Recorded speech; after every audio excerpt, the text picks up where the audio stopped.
Coração puro e um espírito reto. Eu quero um coração puro e um espírito reto. Eu quero um coração puro e um espírito reto. E um espírito reto. E um espírito reto. Oremos. Obrigado, Pai, em nome de Jesus, porque a Tua presença em nosso meio se faz sentir. Porque a Tua presença, Pai, tem nos acompanhado dia a dia, em todos os momentos.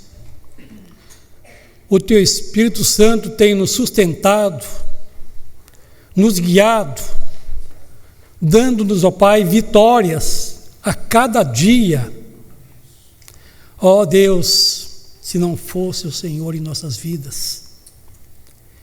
Obrigado, ó Pai, porque há meios de tantas crises, de tantos males, o Senhor é que nos dá vida, alegria, paz, sabedoria para enfrentar as dificuldades do nosso dia a dia. Obrigado, Deus, porque o Senhor deixa as suas pegadas para que coloquemos os nossos pés sobre elas e dessa forma nós não erramos o caminho. Ajuda-nos, ó Pai, a ter um espírito reto, um coração forte, puro, e que nós possamos, ó Deus, disseminar a Tua alegria, a Tua paz, a Tua salvação através de nossas vidas. Em nome de Jesus, que nós pedimos e já te agradecemos, porque o Senhor está aqui no nosso meio. Amém. Podemos sentar.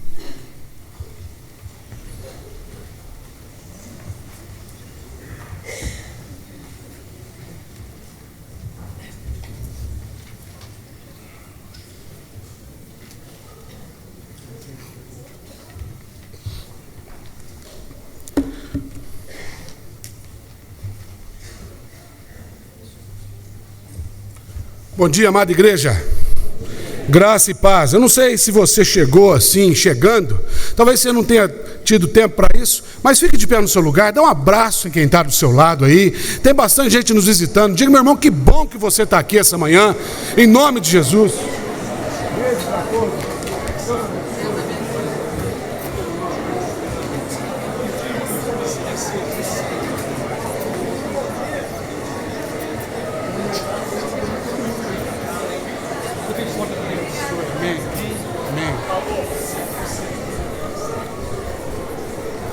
Aleluia, como é bom exercitar o amor. Bom dia para você que nos assiste pela internet, ao vivo. Que o Senhor abençoe a sua família, abençoe a sua casa. Que você participe conosco. Você também é bem-vindo, bem-vinda ao nosso meio. A tecnologia nos permite essa bênção. Participe conosco, ore conosco. Pegue uma Bíblia, participe você também, em nome de Jesus. Queridos, eu gostaria de fazer alguns destaques importantes no nosso boletim, mas aproveitando essa miscelânea gostosa aqui, eu queria convidar você que está visitando a gente pela primeira vez, onde você estiver, por favor, fique de pé no seu lugar, nós queremos conhecê-los. E nós temos uma pequena lembrança para dar para você. Bem-vindos, ali tem uma família inteira ali, olha. Tem mais gente. Que Deus abençoe a todos, viu? Você que está mais próximo aí, dá mais um abraço. Como é bom exercitar esse amor de Jesus. São todos bem-vindos ao nosso reino nessa manhã. Graças a Deus por isso. Nosso pastor, reverendo Juarez, encontra-se nesse domingo, lá no Distrito Federal, em Taguatinga, pregando. E nós louvamos a Deus pela vida do nosso pastor e por aquela igreja. Oremos pela viagem do nosso querido irmão, que no sábado que vem está lançando, juntamente com o nosso irmão Winston. Tem um slide aí, ô Igor? Então passa o slide para você se inteirar melhor e depois eu vou falar aqui do que se trata. Está lá. Relacionamentos amorosos. O pastor responde de coração para coração. Eu já tenho o meu aqui nas mãos, mas o lançamento oficial é semana que vem, ao custo de R$30, com dedicatória, autógrafo e tudo que você tiver direito por parte dos nossos irmãos. Eu já tenho, inclusive, andei dando uma folhada. Alguns aí já têm recebido de coração para coração. Cadê o Winston que eu não estou vendo aqui? Está lá atrás, né, Winston? A gente já recebe de coração para coração por e-mail e agora a gente vai ter de coração para coração impresso. É isso mesmo? Que bênção. Alguns da igreja já participam, mas adquira também o seu exemplar, lançamento no próximo domingo. Alguns destaques importantes no nosso boletim. Você pode acompanhar, mas eu só queria fazer o destaque de hoje, por ocasião do almoço da ACP. Você sabe que domingo é aquele dia que a esposa fica com preguiça de lavar louça, de fazer comida, aquela história toda. Eu não sei se isso acontece lá em casa, mas é sempre uma oportunidade que a gente tem de continuar junto como igreja quando tem um almoço da ACP. Ao custo de R$25 por pessoa, você abençoa a associação, R$15 as crianças, você tem a oportunidade. Ah, mas eu já estou com o almoço pronto, não tem problema não, patrocina o almoço de uma criança. Não é por comer, mas é por participar, é por abençoar e comer de lambuja, que é uma comida boa demais. Então hoje, depois do culto, o cheirinho de churrasco já vai pintar aqui dentro e você fala, vamos almoçar por aqui, junto com o pessoal da nossa associação comunitária presbiteriana. Eu quero chamar aqui a Drica do Avá, que tem um aviso para nós. Enquanto ela sobe aqui, as crianças, cadê as crianças? Hoje tem teatro para as crianças com o pessoal do Tarumã. Então, se você está meio desanimadinho na hora de sair, eu já estou adiantando essa notícia que a tia Lu veio cochichar aqui no meu ouvido. Hoje vai ter teatro para as crianças no momento do culto. Então, papais aí, mamães, levem seus filhos para o momento logo mais com as crianças, que hoje a coisa vai estar boa. Colocar a lâmina, por favor. Bom dia, igreja, paz e Cristo. Eu vim aqui hoje especialmente convidar as mulheres para o evento Avá. É o 5º ano que a gente faz esse evento aqui na igreja. É uma tarde bem gostosa, com louvor, com oficinas, com estudo bíblico em pequenos grupos. É uma tarde bem especial para as mulheres. E esse ano o tema é Eu Te Agradeço. É um tema bem interessante. A gente entende que a gratidão pode ser um caminho para superar as circunstâncias. Às vezes as coisas não são fáceis, mas com gratidão no coração fica mais fácil superar. Então eu convido a todas as mulheres. O evento será dia 19 de setembro e nós vamos começar as inscrições hoje a R$50. Nós vamos ficar ali na frente da livraria fazendo as inscrições e as primeiras 20 pagantes vão ter um brinde especial. Tá bom? Aguardo todas. Obrigada. E eu já vi o brinde e está muito bonitinho, viu? Eu já vi o brinde também. Eles não estão sabendo, mas a família está. E eu quero fazer uma menção aqui interessante demais para mim, oportuna demais para mim. Quando eu falo interessante é porque é do meu interesse pessoal, porque tenho caminhado junto com essa família. Mas a missão da igreja ela é interessante porque a missão da igreja ela nem sempre se dá em âmbitos eclesiásticos. A missão da igreja, ela é vocacional. De tal maneira que Deus não usa somente pastores e missionários, mas Ele usa profissionais liberais, funcionários de toda sorte de atividade. E às vezes a missão envolve alguns movimentos que nos levam para cá e para lá. E um casal da nossa igreja está partindo para outro país. E nós queremos orar por esse casal que vai partir. Queria chamar o Nando e a Júlia aqui, por favor. Os familiares, por favor, se puderem, vem junto. Aqueles que estão aí perto.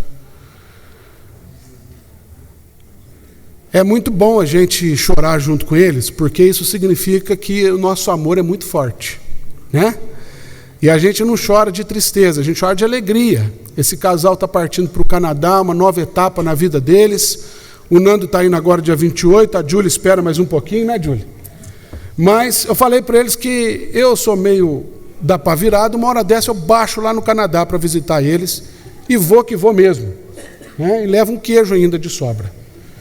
Nós queremos orar por esses irmãos aqui, enviando-os, que o Senhor abençoe vocês. Já tem abençoado, eu sei disso, e eu tenho acompanhado pessoalmente, mas é com muita alegria que eu faço essa oração para que o Senhor acompanhe vocês. Fique de pé no seu lugar, estenda para cá suas mãos.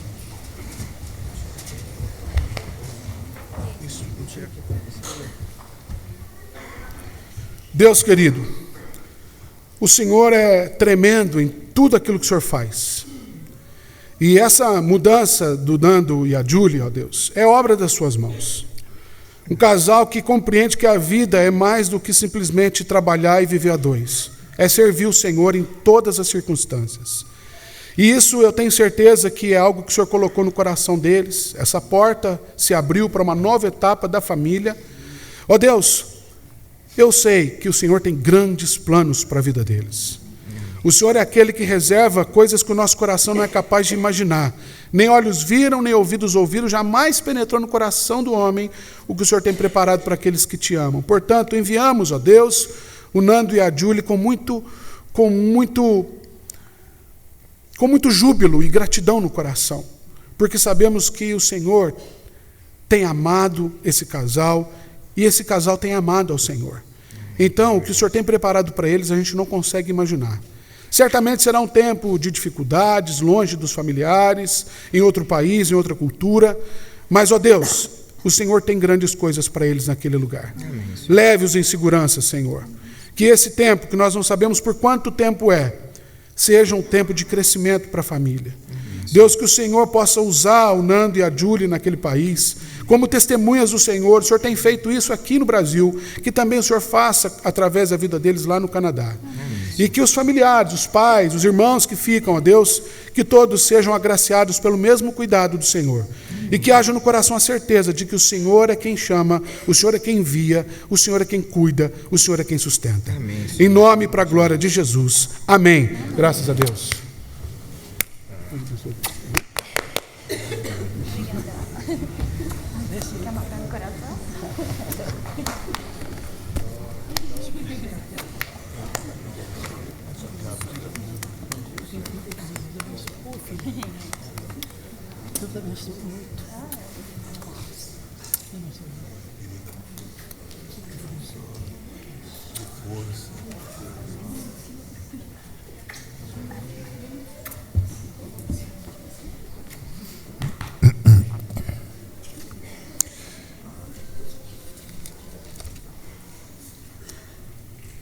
Palavras do evangelista João, que se encontram no capítulo 3 do seu livro.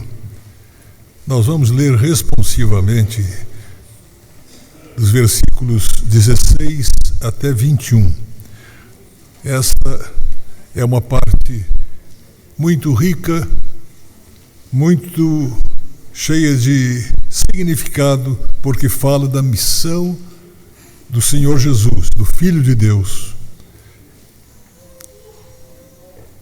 Vamos começar invertido. Todo mundo vai ler comigo o versículo 16.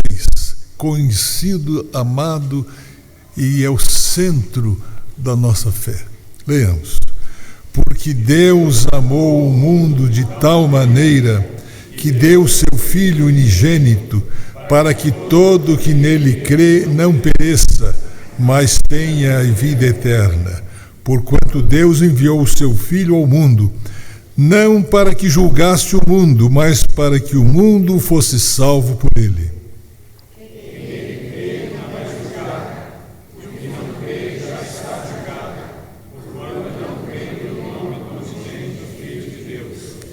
O julgamento é este, que a luz veio ao mundo, e os homens amaram muito mais as trevas do que a luz, porque as suas obras eram más.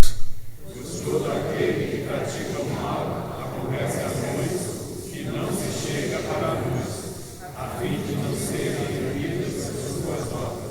Quem pratica a verdade aproxima-se da luz, a fim de que as suas obras sejam manifestas, porque feitas em Deus. Meditemos sobre estas palavras do Evangelho e como elas se aplicam à nossa vida, à vida da igreja. Oremos.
Senhor nosso Deus, nosso Pai, a Tua igreja, o Teu povo, reunido em torno da Tua palavra, levanta a sua voz pedindo a Tua proteção, a Tua bênção, a Tua graça em nossas vidas.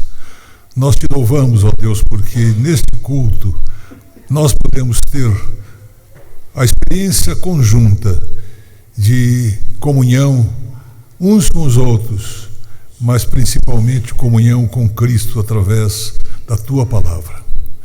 Nós Te agradecemos, Senhor, a vida de cada pessoa aqui presente.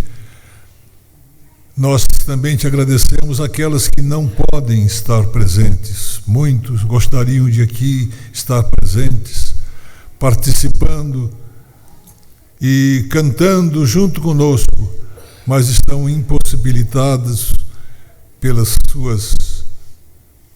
por doenças e por problemas que impedem a sua presença. Nós Te pedimos, ó Deus, que Tu abençoes a todos, alcances com a Tua mão, sustentando com as Tuas palavras e com Teu Santo Espírito de poder. E especialmente, Senhor, nós Te pedimos por aqueles que estão sofrendo todo tipo de aflição, seja no seu corpo, seja no seu espírito. Nós Te pedimos, ó Deus, que Tu abençoes os lares. Nós Te suplicamos pelos lares onde há problemas, para que o Teu espírito de amor, de compreensão, de harmonia trabalhe no coração de cada um, fazendo com que os problemas sejam vencidos, haja compreensão, haja amor, haja entendimento. Nós Te pedimos por aqueles que estão passando problemas financeiros, por causa de desemprego ou por aflições que estão atingindo a sua vida. Sabemos, ó Deus, que tudo pode ser sustentado com a Tua graça, mesmo nos momentos de grande sofrimento, de privação e de falta. nós te suplicamos, ó Deus, que tu abençoes a toda a igreja, os mais velhos, aqueles que sustentam os lares, os jovens que estão estudando, se preparando para a vida, as crianças que estão aparecendo e crescendo. Nós te pedimos, ó Deus, em nome de todo o teu povo aqui presente e teu povo em toda parte, que a tua mão esteja sobre nós, esteja ao nosso redor, esteja sustentando a vida de cada um de nós. Abençoa, Senhor, não porque nós sejamos melhores do que os outros, mas queremos ser usados por Ti para a Tua obra, para a expansão do Teu reino, através do trabalho da pregação. Abençoa-nos e guarda-nos, e nós Te oramos como Cristo nos ensinou, dizendo: Pai nosso que estás nos céus, santificado seja o Teu nome, venha o Teu reino, seja feita a Tua vontade, assim na terra como nos céus. O pão nosso de cada dia nos dás hoje, e perdoa-nos as nossas dívidas, assim como nós perdoamos aos nossos devedores. E não nos deixes cair em tentação, mas livra-nos do mal, pois Teu reino, o poder e a glória para sempre. Amém. Na carta de Paulo aos Efésios, capítulo 3, vamos ler os capítulo 6, versículos 19 até 21. E conhecer o amor de Cristo, que excede todo o entendimento, para que sejais tomados de toda a plenitude de Deus. Ora, aquele que é poderoso para fazer infinitamente mais do que tudo quanto pedimos ou pensamos, conforme seja o seu poder que opera em nós, a Ele seja a glória na Igreja e em Cristo Jesus, por todas as gerações, para todos sempre. Amém. Amém. Vamos manifestar a nossa gratidão a Deus pelo seu cuidado em nossa vida, no lado material da nossa existência, cantando o hino de número 65, enquanto os nossos irmãos diáconos promovem a coleta das ofertas. Cantemos.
Para virem à frente.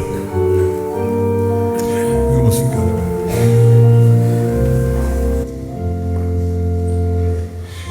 Exaltação, louvor ao Pai, ao Filho amado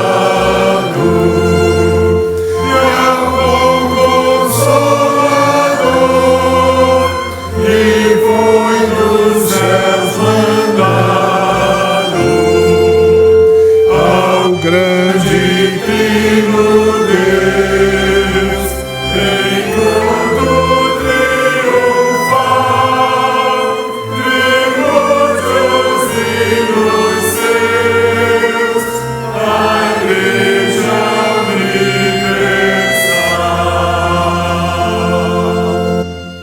Senhor nosso Deus, nosso Pai, nós te louvamos pelo teu grande amor e cuidado em nossa vida.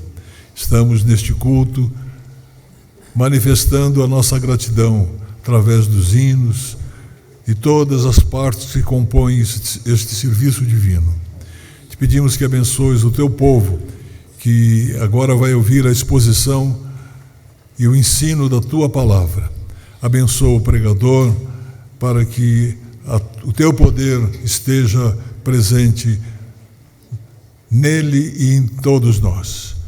Abençoa também essas crianças que vão para o seu trabalho de culto, para que aprendam, cresçam, guiados na tua luz.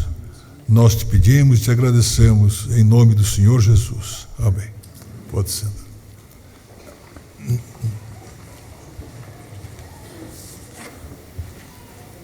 Bom dia, irmãos. Obedecendo o boletim, nós vamos fazer um momento de alegria, tentar fazer. E nós vamos cantar uma adaptação do Salmo 103, e eu preciso da sua ajuda nesse salmo, que o coral está cantando, está segurando a partitura, e como a partitura diz que tem que bater palma, então eu vou pedir 2 palmas de vocês. A gente vai treinar isso um pouco. Dá um si bemol para mim.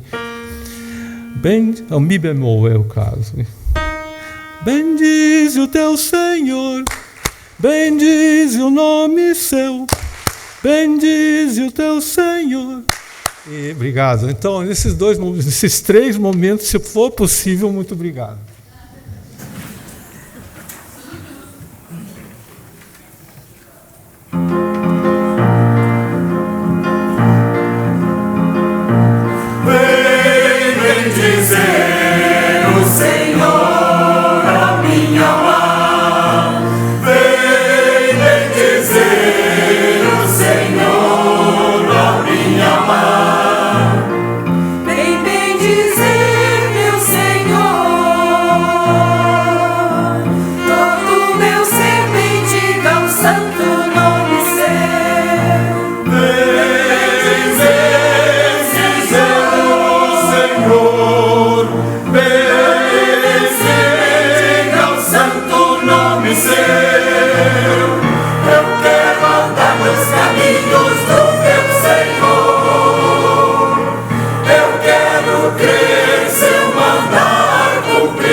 Gostei dessa parte que a gente canta, porque essa eu consigo cantar bem.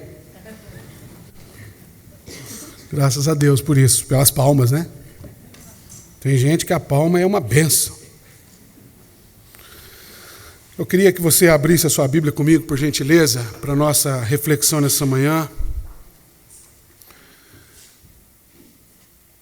Em o Evangelho de João, capítulo 20, nós vamos ler os versículos 30 e 31 inicialmente, e depois eu vou pedir para você manter a sua Bíblia aberta. Nós vamos falar nesta manhã sobre o tema os 3 princípios básicos da Bíblia. Porque, gente boa, tudo que é bom tem princípio. É ou não é verdade? Tudo que é bom porque tem princípio.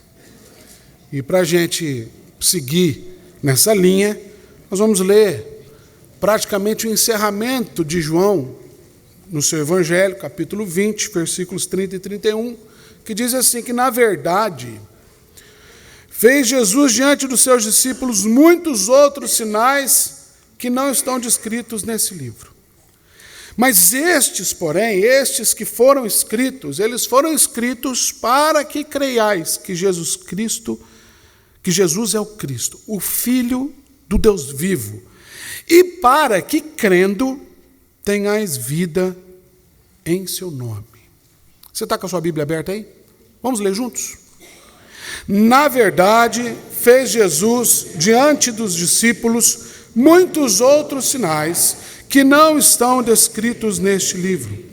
Estes, porém, foram escritos para que creiais que Jesus Cristo é o Filho do Deus vivo, e para que, crendo, tenhais vida em seu nome. Pai, nós cremos nisso.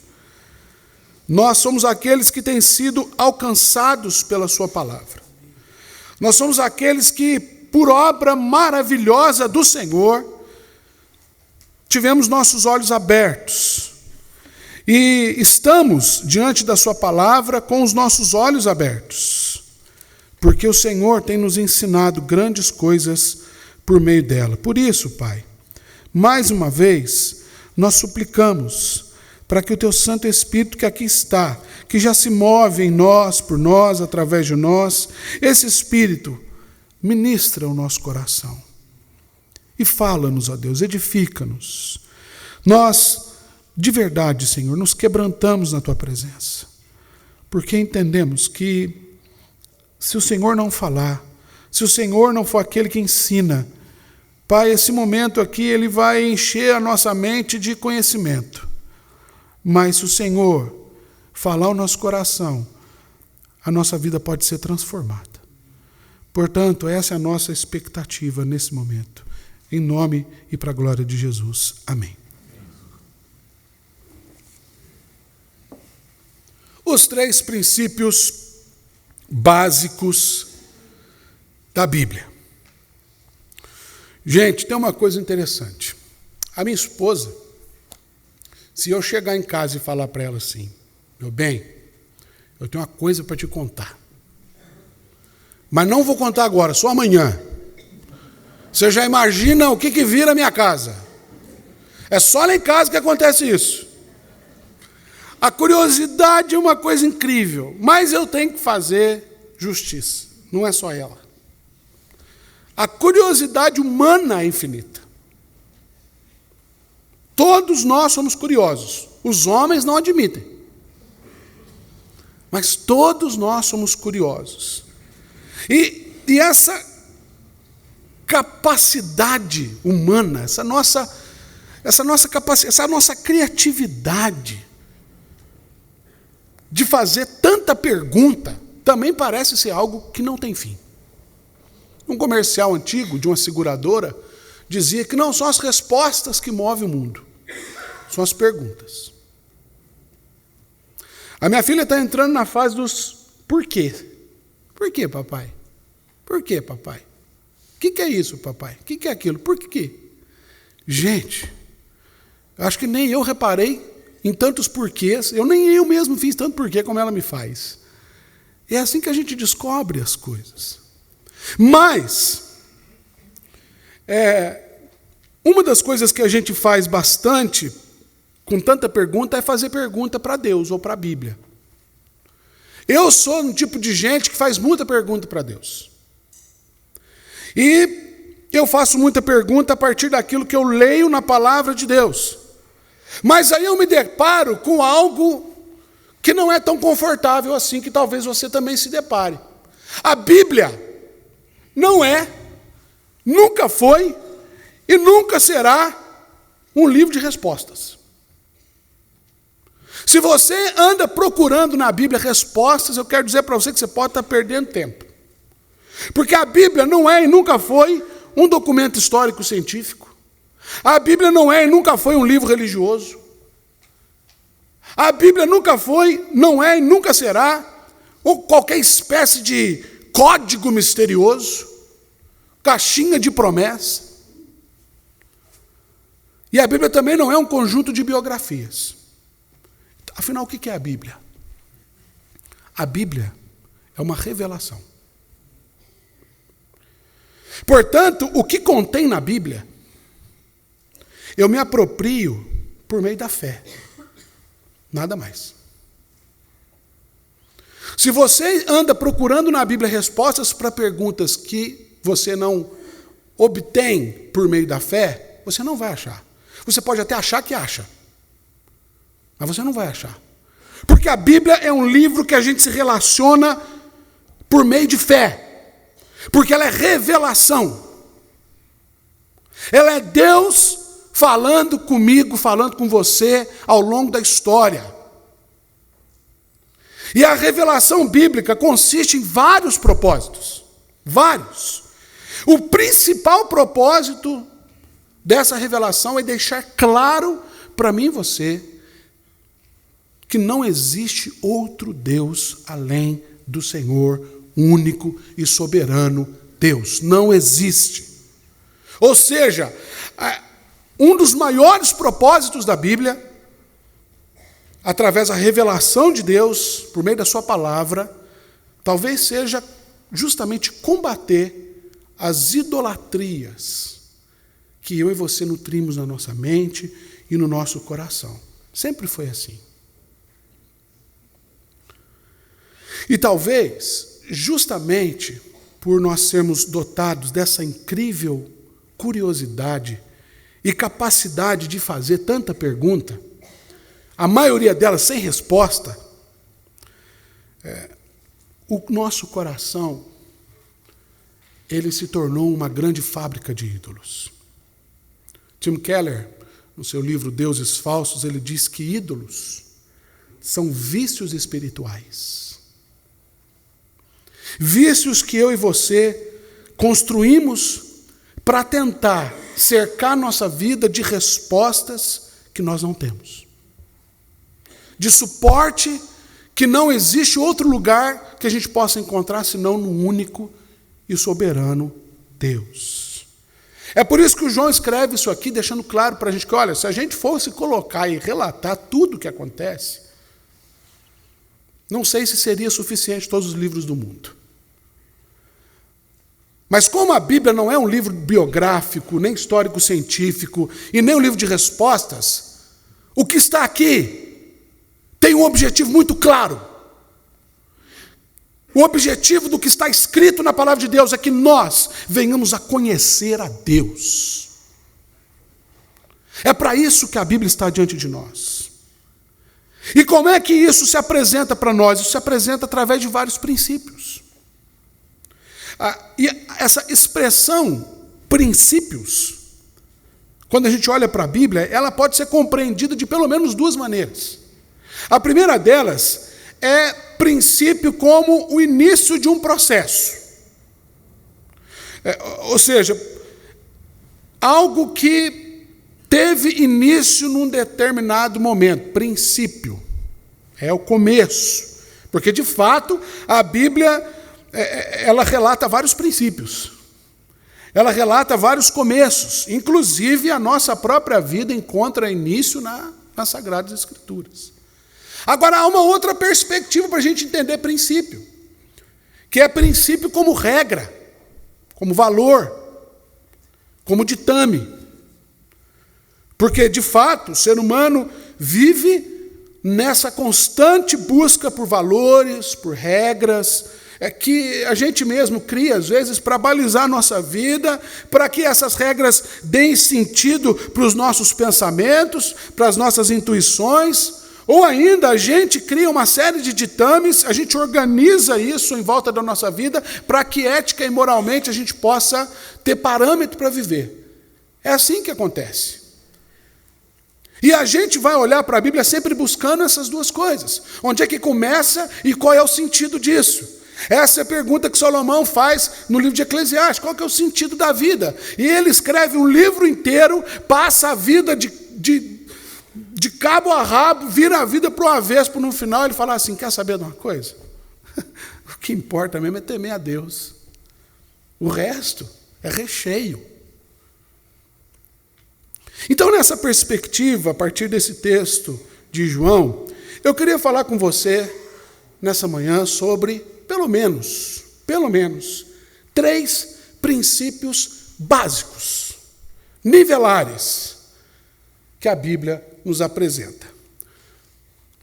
João escreve o seguinte: na verdade, fez Jesus diante dos seus discípulos muitos outros sinais que não estão escritos neste livro. Jesus fez muitos sinais. Jesus se manifestou de diversas formas. O primeiro princípio da Bíblia está em Gênesis 1:1.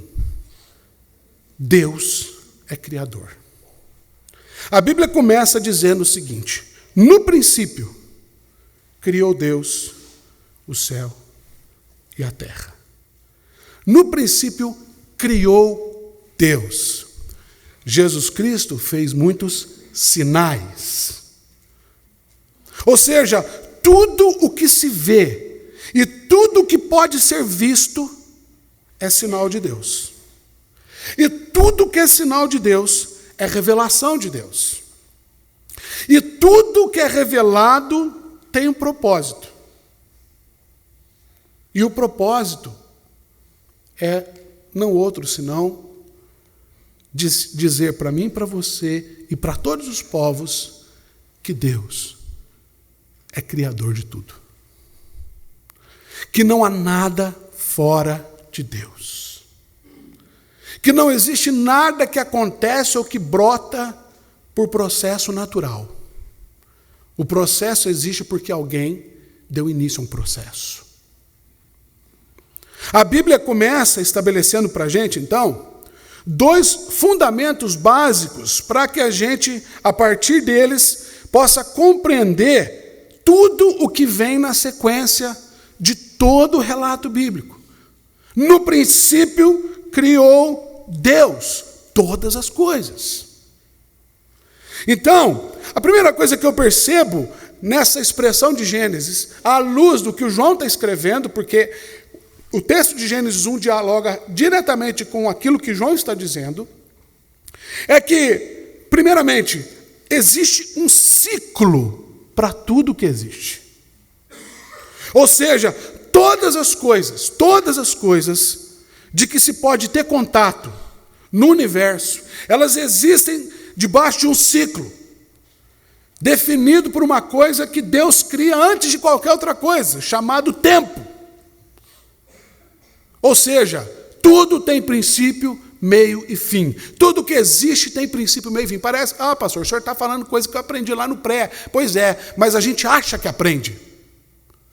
Porque quando a gente se depara com as dificuldades da vida, a primeira coisa que a gente acha é que aquilo não vai ter fim. Ou então a gente olha e começa a se fazer pergunta, de onde foi que veio isso? Ou pior, a gente fala assim, nossa, eu caí de paraquedas no meio dessa encrenca. E a gente perde justamente a visão de que não existe começo para Deus, porque Deus não existe. Deus é. Existir é viver, é durar, é estabelecer, é permanecer, é haver. Deus não, Deus é. Porque Deus, ele não pode ser definido por aquilo que existe. Antes de tudo existir, Deus já era. O relato bíblico começa dizendo que no princípio criou Deus. Agora, quem foi que criou Deus? Deus não existe como as coisas existem para nós.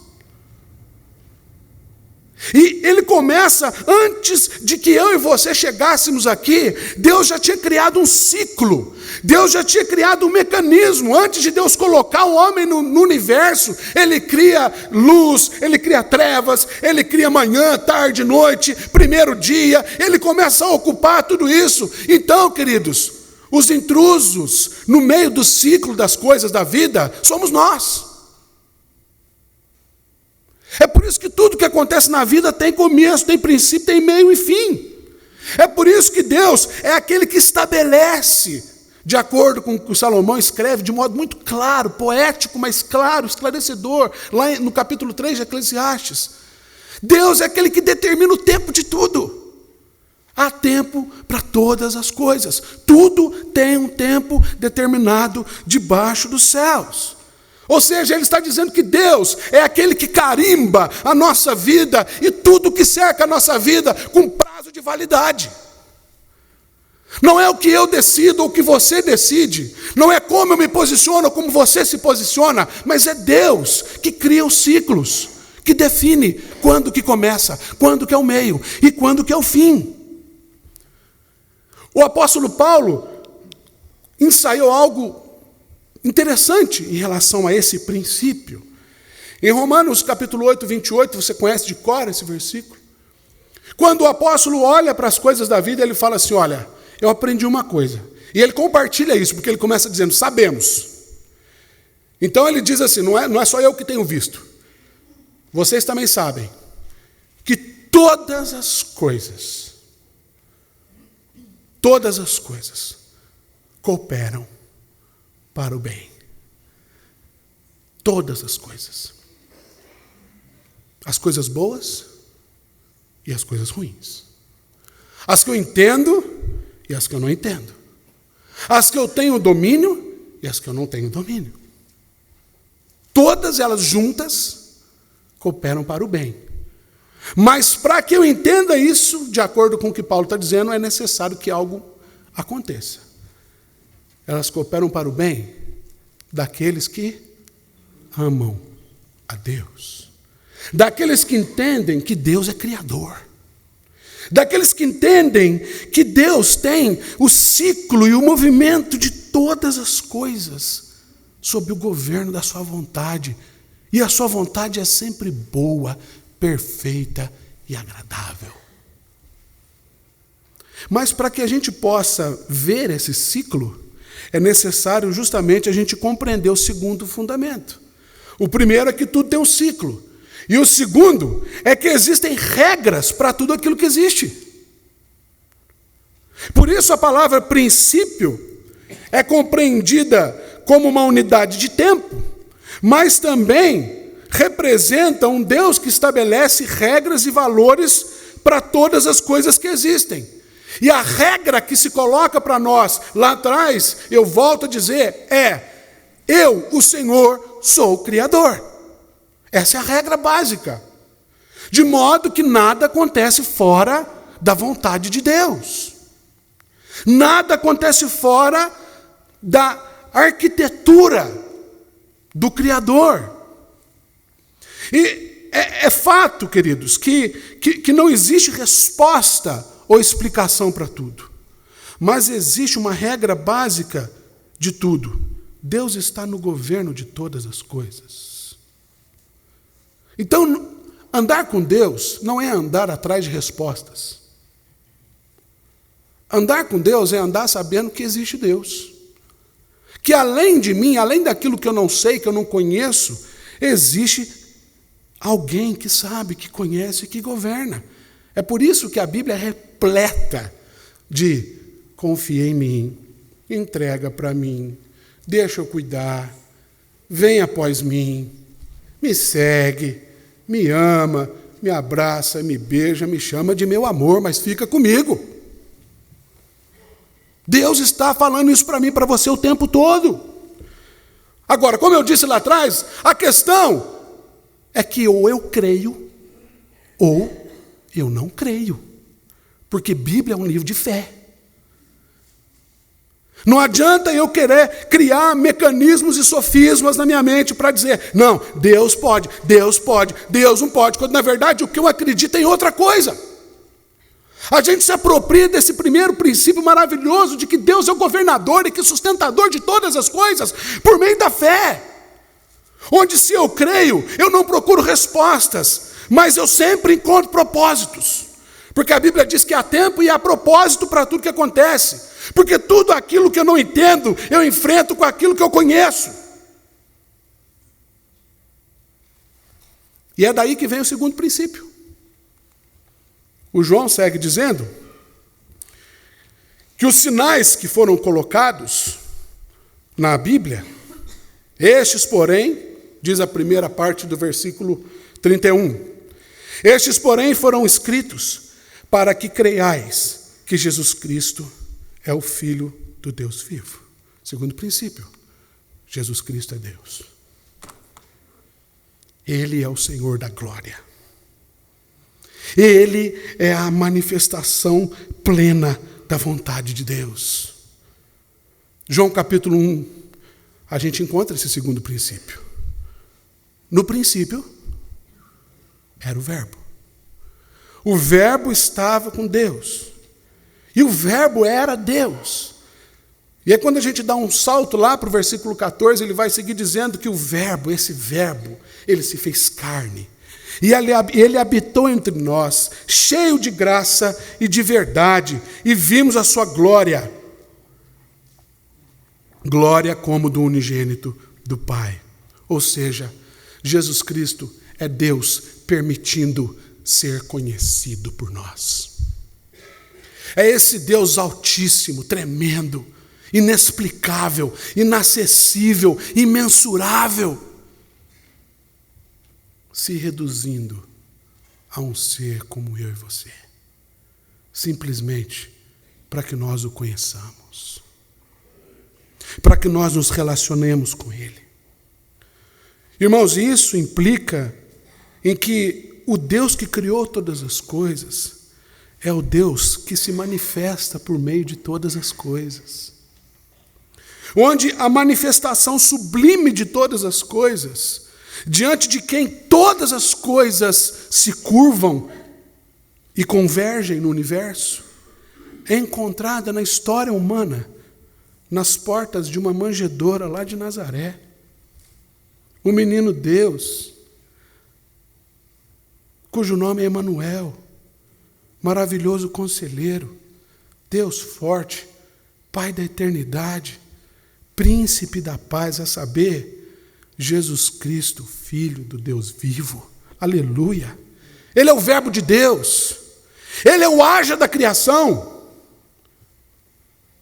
Quando a gente vai ler o relato da criação, lá em Gênesis 1:1, que eu acabei de mencionar, no princípio criou Deus. A palavra hebraica para Deus ali é Elohim.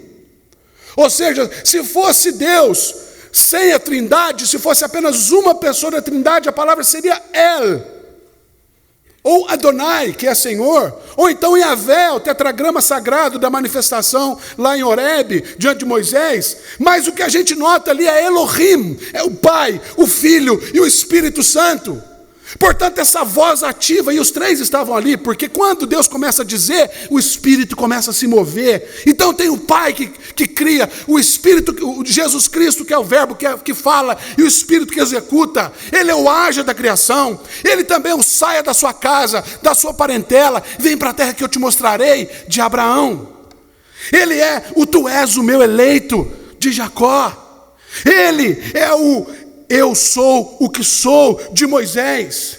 Ele é o eu te escolhi, de Davi. Ele é o não temas, de Isaías. Ele é o siga-me, dos apóstolos. Ele é o vinde a mim, dos samaritanos. Ele é o ide por todo mundo, da igreja. Ele é eu estou convosco todos os dias, do esperançoso. Ele é o eu voltarei, de João e de todo aquele que crê na vida eterna. Ele é a palavra de Deus. Ele é aquele que fala e tudo acontece. Ele é aquele que diz para aquele que está há 4 dias, vem para fora, e ele vem. Esse é o princípio da Bíblia. Portanto, Jesus Cristo é aquele que tem palavras de vida eterna, queridos. Ele não é aquele que resolve os seus problemas.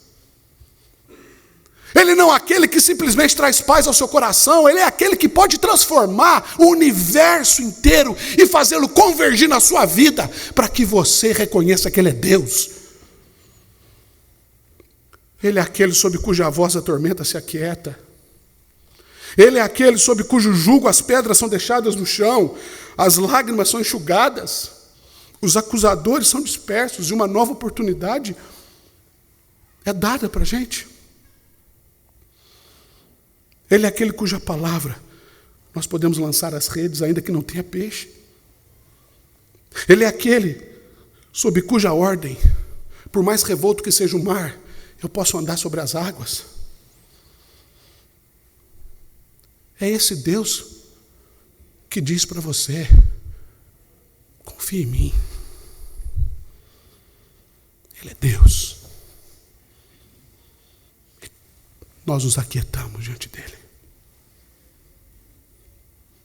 Jesus Cristo é Deus. E o que está na Bíblia está escrito para que a gente creia nisso. Não para que a gente fique buscando entender. Por que ele falou desse jeito? Por que ele falou daquele? Por que ele mandou fazer isso? O nosso problema, queridos, é que a gente faz pergunta demais. E a nossa curiosidade nos afoga. A curiosidade é o contrário da confiança. É o que fez com que Tomé endurecesse o seu coração. Que Mané ressuscitou, que nada. Para com isso, gente. Vocês acreditaram naquela história? Dá licença. Tomé, as portas estavam fechadas. Não é? Ele se pôs no meio. Tomé. E Tomé se prostra e diz: Senhor meu e Deus meu. E aí o que Jesus diz na sequência? Está lá em João 20 também. Você crê porque você viu. E aí ele fala de mim e de você. Ele diz: bem-aventurados os que não viram e creram. Ele é o Filho de Deus. Mas o texto segue dizendo para a gente que há um terceiro princípio na Bíblia. Primeiro, Deus é Criador, Gênesis 1:1. Segundo, Jesus Cristo é Deus, João 1:1. Mas o João escreve que uma vez que nós cremos nessas coisas, que nós cremos que Ele é o Filho do Deus vivo, uma vez que cremos nisso, é necessário que tenhamos vida em seu nome. O terceiro princípio da Bíblia é que o Evangelho é nova vida. O Evangelho é novidade de vida. E Marcos começa dizendo justamente isso. Princípio do Evangelho de Jesus. O primeiro evangelho que é escrito na história começa dizendo que há um princípio. E esse princípio é o que eu vou passar a dizer agora. E ele chama isso de evangelho. E a compreensão, a questão aqui que amarra tudo isso é justamente a nossa compreensão de evangelho. Evangelion, do grego, que traduzido para o português quer dizer boa nova. Evangelion era a mensagem de um mensageiro que voltava da guerra ou que voltava de uma tormenta, e ele chegava e ele parava o seu cavalo no meio da praça, puxava um pergaminho e dizia: Evangelion. Todos sabiam, vem boas notícias por aí. E ele lia aquela boa notícia diante do povo. Isso é Evangelion.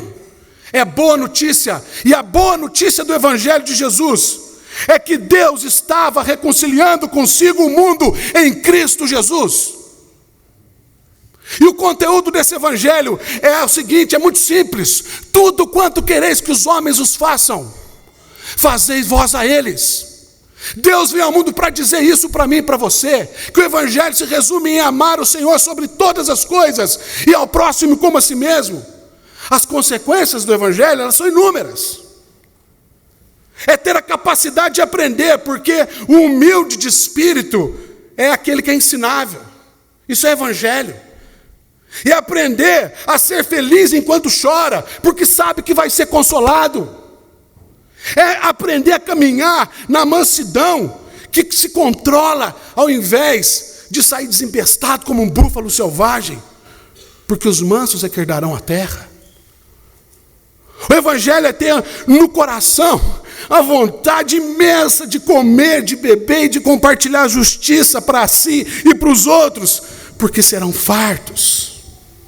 Isso é o Evangelho. E a gente faz isso, queridos, com o coração apertado, suportando a perseguição, por causa de tudo aquilo que é justo, bom e verdadeiro, porque é desse tipo de gente que o reino de Deus pertence.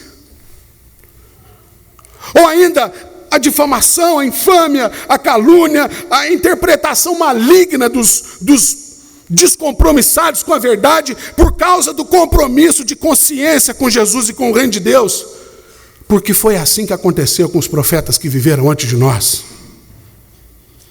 Por isso, essa nossa dor, ela se torna em exultação, em alegria. O Evangelho, queridos, é viver sob a graça de estar reconciliado com Deus. É saber que a guerra acabou. É saber que o príncipe da paz nos visitou, queridos. Toda a muralha foi quebrada. O véu foi rasgado. O caminho está aberto para mim e para você. Essa é a boa nova. E não há mais empecilho, não há medo, não há culpa, não há terror, não há pânico que separe a gente do amor de Deus, nem altura, nem poderes, nem profundidade, nem qualquer outra criatura. Nada pode nos separar mais. Nada. Isso é o Evangelho. Simples assim. Quem de todo o coração crê pela obra da graça divina, experimenta essa graça, essa paz, que lança fora qualquer outro medo. O Evangelho é justamente a graça que visita o aviltado, o rejeitado, sem qualquer prerrogativa própria, porque é Deus que ama primeiro. É quando você se faz a pergunta, por que o Senhor me ama? E ele fala, porque eu te amo. Mas por quê? Eu não fiz nada, mas é a experiência de ser pai.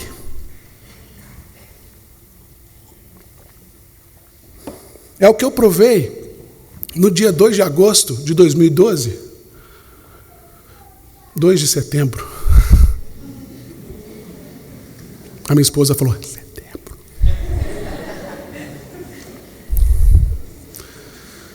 Quando aquela menininha, toda cheia de um pó branco esquisito, com um pedaço de atadura na cabeça,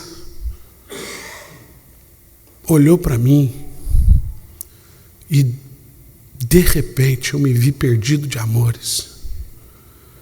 E eu não sabia de onde vinha aquilo. E a pergunta que eu fiz para a Isabela é, de onde que eu te amo tanto, menina? Você fez a minha esposa passar uma dor terrível. Você me fez passar um medo danado, mas eu te amo tanto. E ela não precisou fazer nada para isso. Aliás, ela só me deu trabalho e prejuízo até agora. Veja a hora dessa menina sair da fralda, gente. É assim que a gente se sente diante de Deus. Eu não fiz nada. Essa é a boa nova do Evangelho, queridos. É a morte do pecado. É a iniciativa de Deus na minha direção e na sua direção. Porque, sabe, nós pecamos porque nós somos pecadores. Nós não somos pecadores porque nós pecamos. Portanto, o grande pecado que foi abolido não é aquele que eu pratico ou não pratico, é aquele que eu sou. É por isso que Deus se fez gente, porque o pecado não é o que a gente faz, é o pecado que a gente se tornou. Então ele se faz gente para morrer no lugar do que a gente é, para que por meio do que ele foi, a gente seja. Filosofia pura aqui. E uma vez, queridos, que aquilo que eu sou está reconciliado com Deus, até aquelas coisas que eu pratico, elas vão diminuindo e diminuindo à medida que eu tomo consciência dessa reconciliação. E quanto mais eu confio nisso, mais pacífico eu fico. Mais pacificador eu me torno. E quanto mais pacificador eu me torno, mais promotor da paz eu me torno. E quanto mais promotor da paz eu me torno, mais o mundo ao redor de mim é transformado. E quanto mais o mundo ao redor de mim é transformado, mais o reino de Deus avança. E quanto mais o reino de Deus avança, mais de Deus se vê no mundo. E quanto mais de Deus se vê no mundo, mais perto se aproxima aquilo para o qual todas as coisas foram criadas para se manifestar. A glória de Deus, aleluia! Esse é o princípio do Evangelho. Nós precisamos viver, queridos, sobre a ótica desses 3 princípios. Deus é autor de tudo. Não tem nada na sua vida fora da vontade de Deus, nada. E se em algum momento você achar que tem alguma coisa, Ele vai chegar com a palavra, e com a voz, com o verbo e dizer, aquieta-te. Ou vai dizer, avança. Ou vai dizer, crê somente. Ou vai dizer, vem para fora. Se precisar ser dito alguma coisa, Ele vai dizer. E o resultado disso vai ser uma transformação de vida tão grande, que isso vai transbordar na sua vida. Isso vai fugir do seu controle. As pessoas vão começar a se aproximar de você sem saber por quê. Glória a Deus pela aguaceira.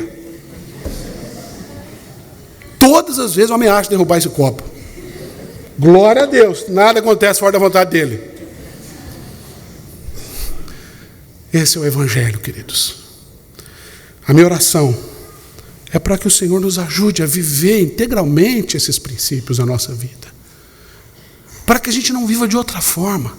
Porque é nisso que está a nossa segurança, é nisso que está a nossa fé. É nisso que a nossa vida consiste. Em que a glória de Deus se manifeste em nós, por nós e através de nós. Vamos cantar o hino 104. Queria convidar você para ficar de pé no seu lugar.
Cristo libertou-me dos males do pecado, e agora alegre canto, pois para o céu irei. Cristo resgatou-me, Ele é meu Salvador, dou toda a glória a Ele, meu mestre e bom Senhor.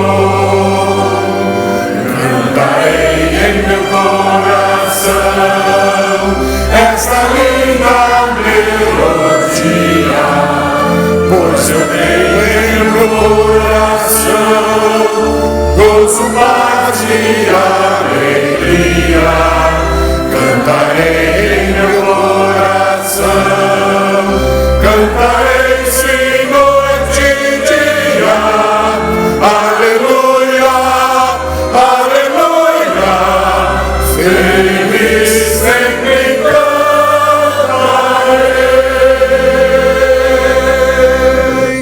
Cantamos alegremente essa linda melodia, Senhor, de que Tu estavas em Cristo reconciliando consigo o mundo, e cá estamos nós nesta manhã reconciliados contigo, Senhor, e vivemos a partir dessa maravilhosa graça, a graça de sermos chamados de Teus filhos.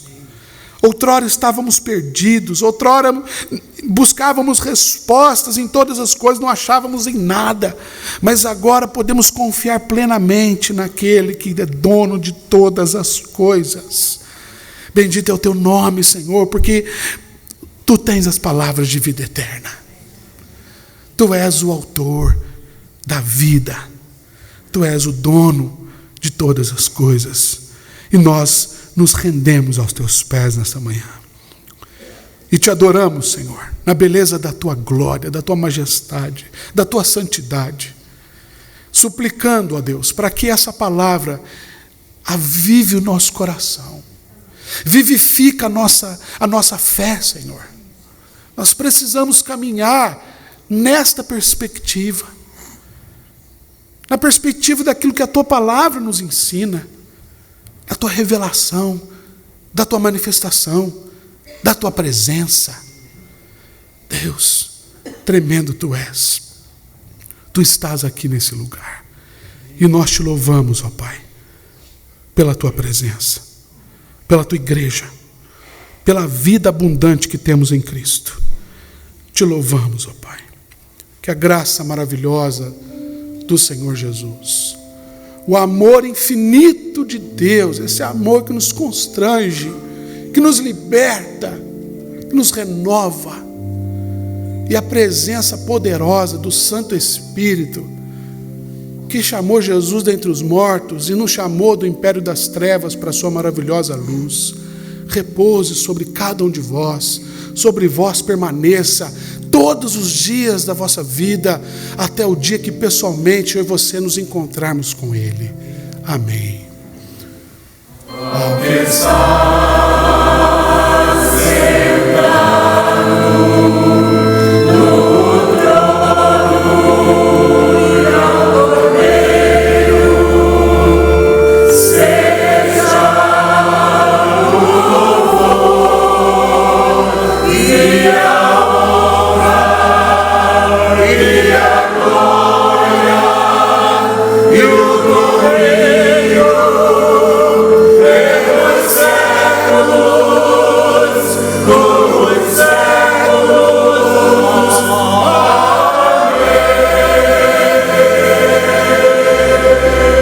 Excelente domingo, excelente semana a todos. Que Deus nos abençoe.